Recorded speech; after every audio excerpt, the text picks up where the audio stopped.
Hi అండి, అందరు ఎలా ఉన్నారు? నేను బాగున్నాను. మీరు కూడా బాగుండాలని మనస్ఫూర్తిగా కోరుకుంటూ ఈరోజు వచ్చైతే సండే. ముందుగా అందరికీ హ్యాపీ సండే. సండే అంటే చాలా స్పెషల్స్ చేసుకొని చాలా ఎంజాయ్ చేయాలనుకుంటాం కదండి సండేని.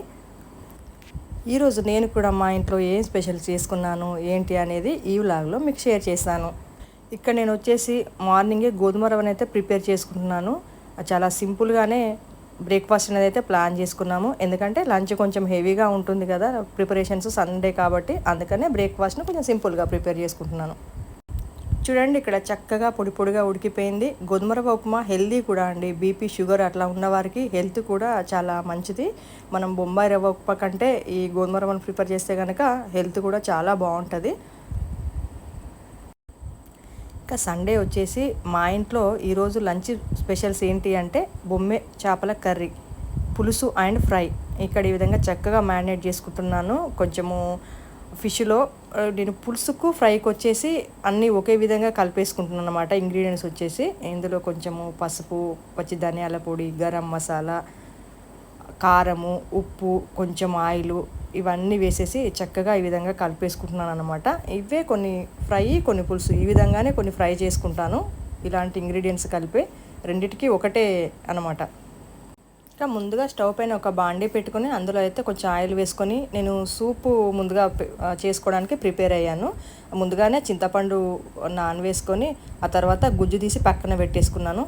ఈ విధంగా కొంచెం ఆయిల్ వేసుకొని పోపు దినుసులు, కొంచెము లవంగాలు, దాల్చిన చెక్క ఇలాగ వేసుకొని తర్వాత ఆనియన్స్, పచ్చిమిర్చి, కొంచెం కరివేపాకు. సూపులో వచ్చేసి కరివేపాకు వేస్తానండి. పులుసులో మరిగేసి చాలా టేస్ట్గా ఉంటుంది కరివేపాకు వేస్తే.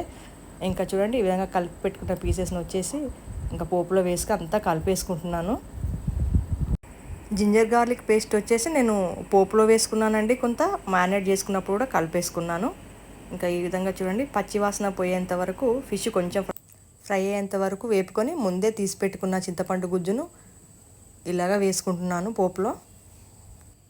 ఇంకా ముందే ఇంగ్రీడియంట్స్ అన్నీ కలిపి పెట్టుకున్నాను కాబట్టి ఇంకా నేను పులుసులో అయితే ఊరికే మరిగించుకుంటానంతే, ఏమీ వేయను. కొంచెం ఉప్పు, కారం టేస్ట్ చూసుకొని కొంచెం తక్కువగా అనిపిస్తే కనుక మళ్ళీ వేసుకోవచ్చు. చక్కగా మరిగిపోయింది చూడండి. ఇక్కడ ఇలాగ చిక్కగా వచ్చేసింది సూప్ వచ్చేసి. ఇంకా మనం స్టవ్ కట్టేసుకున్న తర్వాత ఇంకా చల్లారుతుంటే పులుసు ఇంకా చిక్కగా వస్తుందండి దగ్గరకు వచ్చేసి. ఇంకా ఈవినింగ్ కల్లా తింటే మార్నింగ్ ఫిష్ పులుసు చేసుకొని చాలా టేస్ట్గా ఉంటుంది. ఈ విధంగా పులుసు అంతా అయిపోయేసరికి ఇంకా చక్కగా మ్యారినేట్ అయిపోయాయండి మిగిలిన పీసెస్.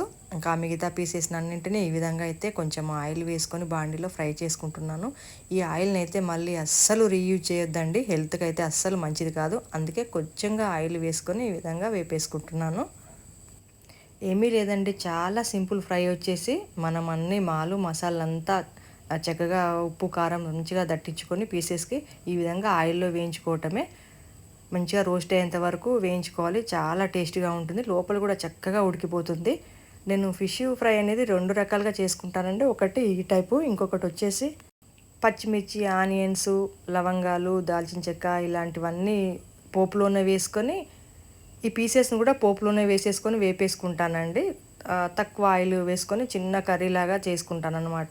అది కూడా ఒక ఫ్రై చాలా బాగుంటుంది, అది కూడా చాలా టేస్టీగా. ఇంకా ఈరోజైతే ఇదే విధంగా చేసుకుంటాను.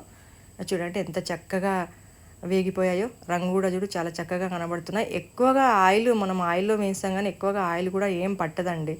కొంచెం చల్లారినాకనైతే చాలా బాగుంటాయి. చూడండి ఎక్కడ అంత ఆయిల్ పట్టినట్టుగా లేదు కదా. ఎక్కువగా టైం కూడా తీసుకోదండి, తొందరగానే ఒక 15 మినిట్స్లో నాకు అంతా ఫ్రై కూడా అయిపోయింది. ఇంకా చక్కగా వంట అనేది అయితే ముగించుకొని ఇంకా మిగతా క్లీనింగ్ కార్యక్రమాలు అయితే పెట్టుకున్నాను ఈరోజు.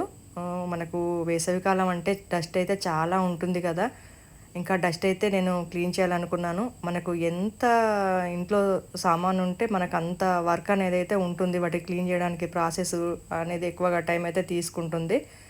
ఇంకా మాకైతే హాల్లో అయితే ప్లెయిన్గానే ఉంటుందండి. ఒక టీవీ యూనిట్, సోఫా అంతే, ఇంకా మిగతా ఏమి ఉండవు. ఇంకా టీవీ యూనిట్లో ఉన్న చిన్న చిన్న షో పీసెస్ని అయితే ఈ విధంగా క్లీన్ చేసుకుంటున్నాను. ఇందాక క్లీన్ చేసిన గుర్రాల బండి వచ్చేసి నేను త్రయంబకేశ్వర్లో తెచ్చుకున్నానండి అక్కడికి వెళ్ళినప్పుడు. ఆ గుర్రాల బండి అంటే నాకు చాలా ఇష్టము. ఎవ్రీ ఇయర్ వినాయక చవితి అప్పుడు నేను ఇంట్లోనే నిమజ్జనం చేసుకుంటాను. 3 రోజులు కానీ 5 రోజులు కానీ పెట్టేసుకొని ఆ చిన్న వినాయకుడిని నేను ఆ గుర్రపు బండిని డెకరేట్ చేసుకొని అందులో ఊరేగించుకుంటానండి. విధంగా మీనాకారి పెయింట్తో ఉన్న ఉర్లిని, శంఖాన్ని, ఇంకా టీవీ స్టాండ్లో ఉన్న చిన్న చిన్న ఐటమ్స్ని అయితే డెకార్ ఐటమ్స్ని క్లీన్ చేసుకున్నాను. ఇంకా ఆ నెక్స్ట్ కిచెన్లోకి వెళ్ళానండి. కిచెన్లో మాకు కప్బోర్డ్స్ లేవు. కిచెన్లో కూడా చాలా డస్ట్ పడిపోతూ ఉంటుంది. నేను ఎవ్రీడే ఇలాగ ఒక టిష్యూ కానీ ఒక క్లాత్ కానీ తీసుకొని క్లీన్ చేసుకుంటూ ఉంటాను. ఇంకా చూడండి ఈ విధంగా ఒక వైట్ షీట్ వేసి పెట్టుకుంటాను. ఇంకా షీట్ను రోజు ఒక క్లాత్ వేసి తడి క్లాత్తో ముందుగా తుడుచుకొని తర్వాత ఒక పొడి క్లాత్తో క్లీన్ చేసుకొని, ఈ విధంగా ఎక్కువగా యూజ్ చేయని గిన్నెలు ఉంటాయి కదండి, మనము డైలీ యూజ్ చేసిన పాత్రలు ఎవ్రీడే క్లీన్ చేసుకుంటాం కాబట్టి పెద్దగా డస్ట్ ఉండదు. ఇంకా ఇలాంటివి ఎక్కువగా యూజ్ చేయము, ఏదైనా అకేషనల్గా కానీ ఎప్పుడైనా యూజ్ చేస్తాం అనుకున్నవి అయితే చాలా డస్ట్ పడిపోతూ ఉంటాయి. ఎందుకంటే మనం డైలీ వాడము, క్లీన్ చేయము కదా. ఇంకా ఈ గిన్నెలు అంటే కూడా నాకు చాలా ఇష్టం అండి. కొంచెం కూడా పెయింట్ అనేది పోలేదు. మెరూన్ కలరు ఇట్లా డార్క్ బ్రౌన్ కలర్లో సిల్వర్ మిక్స్తో వచ్చేసి చాలా బాగుంటాయి. ఒక 5 గిన్నెలు అన్నమాట సెట్. ఏదైనా మనం కర్రీస్ చేసుకొని అందులో పెట్టేసుకున్నా చాలా బాగుంటాయి.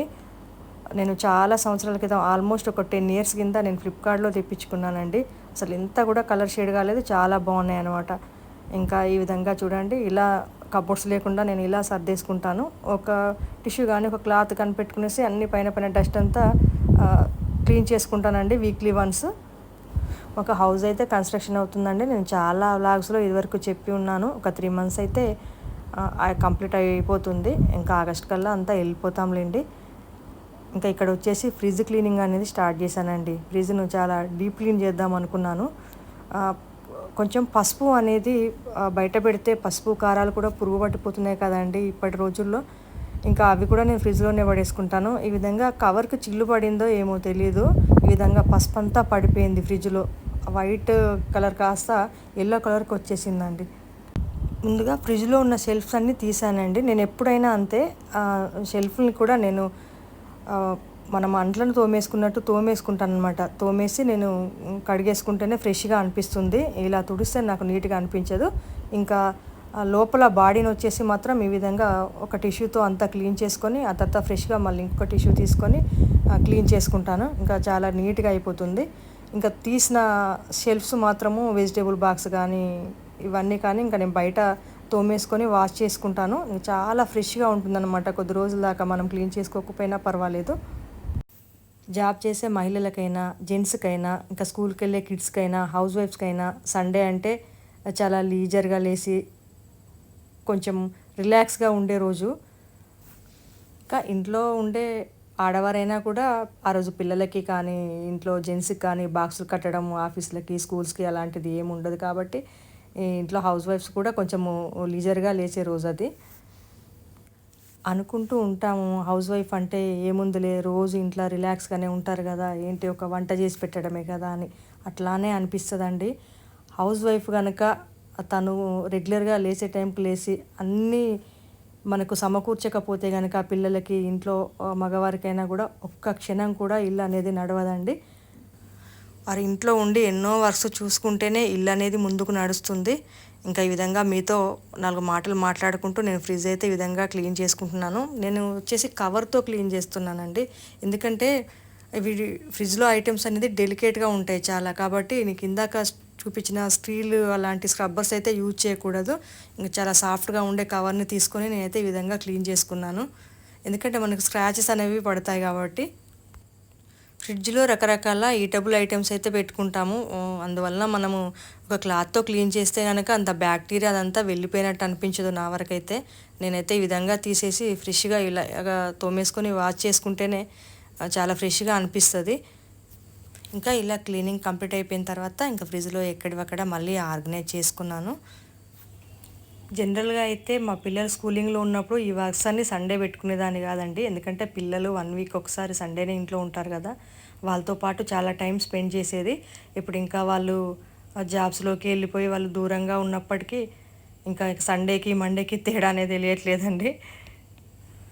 నాకు ఈ సండే అయితే ఇలా ఫుల్ వర్క్తో గడిచిపోయిందండి.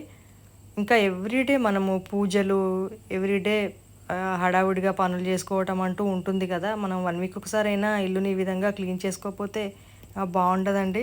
ఇంకా చాలా డస్ట్ పట్టిపోతుంది. ఇంకా ఈ వర్క్స్ అన్నీ కంప్లీట్ అయ్యేసరికి చూడండి బయట వెదర్ అయితే చాలా చేంజ్ అయిపోయింది. మార్నింగ్ నుంచే కొంచెం వెదర్ చేంజింగ్గా ఉంది. ఇంకా ఇప్పటికీ లైట్గా వర్షం కూడా స్టార్ట్ అయిపోయింది.